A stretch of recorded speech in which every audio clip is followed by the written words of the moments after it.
Hello' বন্ধুসকল, আজি ধুনীয়া এখন ঘৰৰ ডিজাইন লৈ আপোনালোকৰ মাজত আহিলোঁ। এই ঘৰৰ ডিজাইনটো চাই আপোনালোকৰ ভাল লাগিব বুলি আশা ৰাখিলোঁ।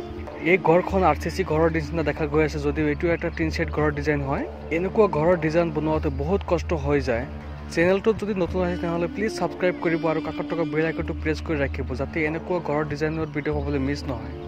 এই ভিডিঅ'টোত আগৰ দৰে প্ৰথমতে ঘৰখন চাৰিওফালে ঘূৰাই দেখাম, ঘৰৰ ভিতৰ ভাগ দেখাত কেনেকুৱা হ'ব সেইটো দেখাম।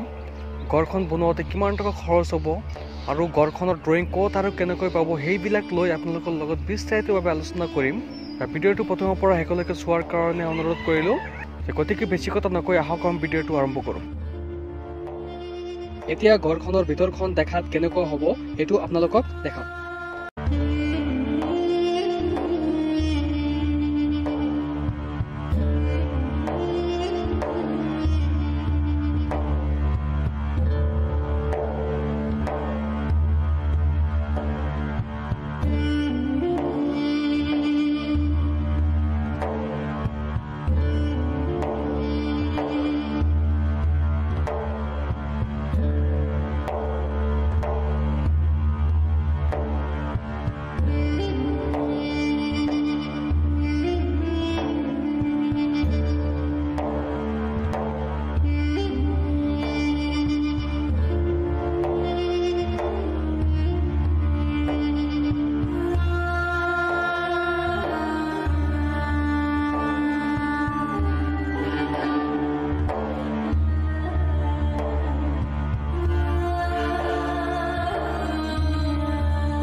আপোনালোকে দুখন ড্ৰয়িং দেখা পাই আছে আপোনালোকৰ লগত এখন এখনকৈ বিস্তাৰিতভাৱে আলোচনা কৰিম যাতে ড্ৰয়িংখন বুজিবলৈ কোনো অসুবিধা নহয় প্ৰথমতে এইখন ড্ৰয়িং লৈ আপোনালোকৰ লগত আলোচনা কৰিম এই ঘৰখনৰ দিক ৰাখিছো 35 ফিট আৰু প্ৰস্থ ৰাখিছো 33 ফিট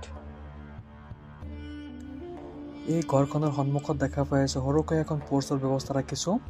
এই পোৰ্চৰ সাইজ দিয়া আছে 7 ফিট বাই 5 ফিট পোৰ্চৰ পৰা ঘৰৰ ভিতৰত যোৱাৰ কাৰণে ইয়াতে দৰজাৰ ব্যৱস্থা ৰাখিছো এইটো দৰজাৰ সাইজ দিয়া আছে 4 ফিট বাই 8 ফিট এইটো দৰজা দি আহি ইয়াতে দেখা পাই আছে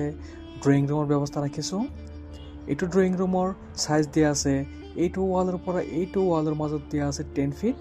আৰু এইটো ৱালৰ পৰা এইটো ৱালৰ মাজত দিয়া আছে 11 ফিট ড্ৰয়িং ৰুমৰ পৰা আহি ইয়াতে দেখা পাই আছে ডাইনিং স্পেস দিয়া আছে এইটো ডাইনিং স্পেসৰ সাইজ দিয়া আছে এইটো ৱালৰ পৰা এইটো ৱালৰ মাজত দিয়া আছে 19 ফিট আৰু এইটো ৱালৰ পৰা এইটো ৱালৰ মাজত দিয়া আছে 9 ফিট ড্ৰয়িং ৰুমৰ বাওঁফালে দেখা পাই আছে এক নম্বৰ বেডৰুমৰ ব্যৱস্থা ৰাখিছো এইটো এক নম্বৰ বেডৰুমৰ সাইজ দিয়া আছে এইটো ৱালৰ পৰা এইটো ৱালৰ মাজত 12 ফিট আৰু এইটো ৱালৰ পৰা এইটো ৱালৰ মাজত দিয়া আছে 11 ফিট এক নম্বৰ বেডৰুমত সোমোৱাৰ কাৰণে ইয়াতে দৰজাৰ ব্যৱস্থা ৰাখিছো এইটো দৰজাৰ সাইজ দিয়া আছে 3 ফিট বাই 7 ফিট এইটো বেডৰুমৰ কাৰণে ইয়াতে খিৰকিৰ ব্যৱস্থা ৰাখিছো এইটো খিৰকিৰ সাইজ দিয়া আছে 5 ফিট বাই 4 ফিট এইটো বেডৰুমৰ লগত ইয়াতে বাৰান্দাৰ ব্যৱস্থা দেখা পাই আছে এইটো বাৰান্দাৰ সাইজ দিয়া আছে এইটো ৱালৰ পৰা এইটো ৱালৰ মাজত দিয়া আছে 8 ফিট এইটো ৱালৰ পৰা এইটো ৱালৰ মাজত দিয়া আছে 3 ফিট বাৰান্দাত সোমোৱাৰ কাৰণে ইয়াতে দৰজাৰ ব্যৱস্থা ৰাখিছো এইটো দৰজাৰ সাইজ দিয়া আছে 2 ফিট 6 ইঞ্চ বাই 6 ফিট 6 ইঞ্চ এক নম্বৰ বেডৰুমৰ লগতে এটাচ টয়লেট বাথৰুমৰ ব্যৱস্থা ৰাখিছো এইটো টয়লেটৰ সাইজ দিয়া আছে এইটো ৱালৰ পৰা এইটো ৱালৰ মাজত দিয়া আছে 7 ফিট আৰু এইটো ৱালৰ পৰা এইটো ৱালৰ মাজত দিয়া আছে 4 ফিট 3 ইঞ্চ এইটো টয়লেটত সোমোৱাৰ কাৰণে ইয়াতে দৰজাৰ ব্যৱস্থা ৰাখিছো এইটো দৰজাৰ সাইজ দিয়া আছে 2 ফিট 6 ইঞ্চ বাই 6 ফিট 6 ইঞ্চ এইটো টয়লেটৰ কাৰণে ইয়াতে ভেন্টিলেটৰ ব্যৱস্থা ৰাখিছো এইটো ভেন্টিলেটৰ সাইজ দিয়া আছে 2 feet by 1 feet 6 inch drawing ৰুমৰ সোঁফালে দেখা পাই আছে 2 নম্বৰ বেডৰুমৰ ব্যৱস্থা ৰাখিছো 2 নম্বৰ বেডৰুমৰ সাইজ দিয়া আছে এইটো ৱালৰ পৰা এইটো ৱালৰ মাজত 11 ফিট আৰু এইটো ৱালৰ পৰা এইটো ৱালৰ মাজত দিয়া আছে 11 ফিট 2 নম্বৰ বেডৰুমত সোমোৱাৰ কাৰণে ইয়াতে দৰজাৰ ব্যৱস্থা ৰাখিছো এইটো দৰজাৰ সাইজ দিয়া আছে 3 ফিট বাই 7 ফিট এইটো বেডৰুমৰ কাৰণে ইয়াতে খিৰকিৰ ব্যৱস্থা ৰাখিছো এইটো খিৰকিৰ সাইজ দিয়া আছে 5 ফিট বাই 4 ফিট এইটো বেডৰুমৰ লগতে বাৰান্দাৰ ব্যৱস্থা ৰাখিছো এইটো বাৰান্দাৰ সাইজ দিয়া আছে এইটো ৱালৰ পৰা এইটো ৱালৰ মাজত দিয়া আছে 8 ফিট এইটো ৱালৰ পৰা এইটো ৱালৰ মাজত দিয়া আছে 3 ফিট বাৰান্দাত সোমোৱাৰ কাৰণে ইয়াতে দৰজাৰ ব্যৱস্থা ৰাখিছো এইটো দৰজাৰ সাইজ দিয়া আছে 2 ফিট 6 ইঞ্চ বাই 6 ফিট 6 ইঞ্চ ইয়াতে দেখা পাই আছে কমন টয়লেট বাথৰুমৰ ব্যৱস্থা ৰাখিছো এইটো কমন টয়লেট বাথৰুমৰ সাইজ দিয়া আছে এইটো ৱালৰ পৰা এইটো ৱালৰ মাজত ৰাখিছো 7 ফিট আৰু এইটো ৱালৰ পৰা এইটো ৱালৰ মাজত ৰাখিছো 4 ফিট 3 ইঞ্চ এইটো টয়লেটত সোমোৱাৰ কাৰণে ইয়াতে দৰজাৰ ব্যৱস্থা ৰাখিছো এইটো দৰজাৰ সাইজ দিয়া আছে 2 ফিট 6 ইঞ্চ বাই 6 ফিট 6 ইঞ্চ এইটো টয়লেটৰ কাৰণে ইয়াতে ভেন্টিলেটৰ ব্যৱস্থা ৰাখিছো এইটো ভেন্টিলেটৰৰ সাইজ দিয়া আছে 2 ফিট বাই 1 ফিট 6 ইঞ্চ ইয়াতে দেখা পাই আছে 3 নম্বৰ বেডৰুমৰ ব্যৱস্থা ৰাখিছো এইটো 3 নম্বৰ বেডৰুমৰ সাইজ দিয়া আছে এইটো ৱালৰ পৰা এইটো ৱালৰ মাজত 11 ফিট আৰু এইটো ৱালৰ পৰা এইটো ৱালৰ মাজত 11 ফিট 3 নম্বৰ বেডৰুমত সোমোৱাৰ কাৰণে ইয়াতে দৰজাৰ ব্যৱস্থা ৰাখিছো এইটো দৰজাৰ সাইজ দিয়া আছে 3 ফিট বাই 7 ফিট 3 নম্বৰ বেডৰুমৰ কাৰণে দুখন খিৰকিৰ ব্যৱস্থা ৰাখিছো এই দুখন খিৰকিৰ সাইজ দিয়া আছে 5 feet by 4 feet attach toilet বাথৰুমৰ ব্যৱস্থা ৰাখিছো এইটো টয়লেটৰ সাইজ দিয়া আছে এইটো ৱালৰ পৰা এইটো ৱালৰ মাজত 7 ফিট আৰু এইটো ৱালৰ পৰা এইটো ৱালৰ মাজত 4 ফিট 3 ইঞ্চ ইয়াতে দেখা পাই আছে কিচেনৰ ব্যৱস্থা ৰাখিছো এইটো কিচেনৰ সাইজ দিয়া আছে এইটো ৱালৰ পৰা এইটো ৱালৰ মাজত দিয়া আছে 10 ফিট এইটো ৱালৰ পৰা এইটো ৱালৰ মাজত দিয়া আছে 11 ফিট কিচেনৰ কাৰণে ইয়াতে খিৰকিৰ ব্যৱস্থা ৰাখিছো এইটো খিৰকিৰ সাইজ দিয়া আছে 5 ফিট বাই 4 ফিট কিচেনত সোমোৱাৰ কাৰণে ইয়াতে দৰজাৰ ব্যৱস্থা ৰাখিছো এইটো দৰজাৰ সাইজ দিয়া আছে 3 ফিট 6 ইঞ্চ বাই 7 ফিট ইয়াতে দেখা পাই আছে 4 নম্বৰ বেডৰুমৰ ব্যৱস্থা ৰাখিছো এইটো বেডৰুমৰ সাইজ দিয়া আছে এইটো ৱালৰ পৰা এইটো ৱালৰ মাজত দিয়া আছে 12 ফিট আৰু এইটো ৱালৰ পৰা এইটো ৱালৰ মাজত দিয়া আছে 11 ফিট 4 নম্বৰ বেডৰুমত সোমোৱাৰ কাৰণে ইয়াতে দৰজাৰ ব্যৱস্থা ৰাখিছো এইটো দৰজাৰ সাইজ দিয়া আছে 3 ফিট বাই 7 ফিট এইটো বেডৰুমৰ কাৰণে দুখন খিৰকিৰ ব্যৱস্থা ৰাখিছো এই দুখন খিৰকিৰ সাইজ দিয়া আছে 5 ফিট বাই 4 ফিট 4 নম্বৰ বেডৰুমৰ লগতে এটাচ টয়লেট বাথৰুমৰ ব্যৱস্থা ৰাখিছো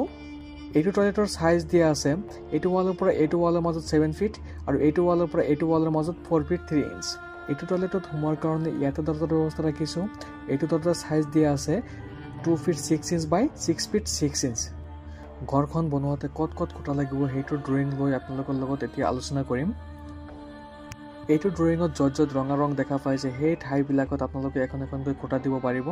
এই ঘৰখনৰ ড্ৰয়িং যদি কাৰোবাৰ লাগে তেনেহ'লে ডিছক্ৰিপশ্যনত মোৰ ৱেবছাইটৰ লিংক দিয়া থাকিব। সেইটো ৱেবছাইটৰ পৰা আপোনালোকে এই ঘৰখনৰ ড্ৰয়িং ডাউনলোড কৰিব পাৰিব। মোৰ ৱেবছাইট এতিয়ালৈকে ৰেডি হোৱা নাই, অতি সোনকালে ৱেবছাইটটো ৰেডি হৈ যাব। আগৰ যিকেইটা ভিডিঅ' এইটো চেনেলত আপলোড কৰা হয় গোটেইকেইটা ঘৰৰ ড্ৰয়িং মোৰ ৱেবছাইটত পাই যাব। সেইবিলাক ড্ৰয়িঙৰ কাৰণে কোনো ধৰণৰ পইচা দিব নালাগে। এই ঘৰখনৰ টিন কেনেকৈ লগাইছোঁ সেইটো আপোনালোক অলপ বুজাই দিওঁ। ইয়াতে দেখা পাই আছে ৱাল দিয়া আছে। এইটো ৱালৰ পৰা চাৰিওফালে 1 ফিট কৰি বাহিৰ ফালে স্লেব দিয়া হৈছে আৰু ভিতৰ চাইডত এইটো চাইডত 2 ফিট, এইটো চাইডত 2 ফিট দিছো, এইটো চাইডত 2 ফিট দিছো, কিন্তু এইটো চাইডত 3 ফিট দিয়া হৈছে। 3 ফিট দিয়াৰ কাৰণ ইয়াতে পানীৰ টেংক যিটো থাকিব এইটো বহাই দিছো, সেইটো কাৰণত এইটো চাইডত 3 ফিট দিয়া হৈছে। আপোনালোকে এনেকৈ টিনপাত লগাব পাৰে। এতিয়া ঘৰখন বনোৱাতে কিমান টকা খৰচ হ'ব সেইটো লৈ আপোনালোকৰ লগত আলোচনা কৰিম। এই ঘৰখনৰ খৰচ কমপ্লিটলি ডিপেণ্ড কৰিব ঘৰখনৰ মেটেৰিয়েলছৰ ওপৰত আৰু ঘৰখন কোনটো ঠাইত বনাই আছে সেইটোৰ ওপৰত। মেটেৰিয়েলছৰ ওপৰত আৰু ঠাইৰ ওপৰত ডিপেণ্ড কৰি ঘৰখনৰ খৰচ কম বেছি হ'ব পাৰে। মই আপোনালোকক এপ্ৰক্সিমেট আইডিয়া এখন দিওঁ। এই ঘৰখনৰ খৰচ 12 লাখ টকাৰ পৰা 13 লাখ টকাৰ ভিতৰত আহি যাব। যদি ভিডিঅ'টো ভাল লাগে তেনেহ'লে লাইক কৰিব, কমেণ্ট কৰিব, শ্বেয়াৰ কৰিব আৰু এনেকুৱা নতুন ঘৰৰ ডিজাইনৰ ভিডিঅ' পাবলৈ মোৰ চেনেলটো ছাবস্ক্ৰাইব কৰি বেল আইকনটো প্ৰেছ কৰি ৰাখিব। ধন্যবাদ।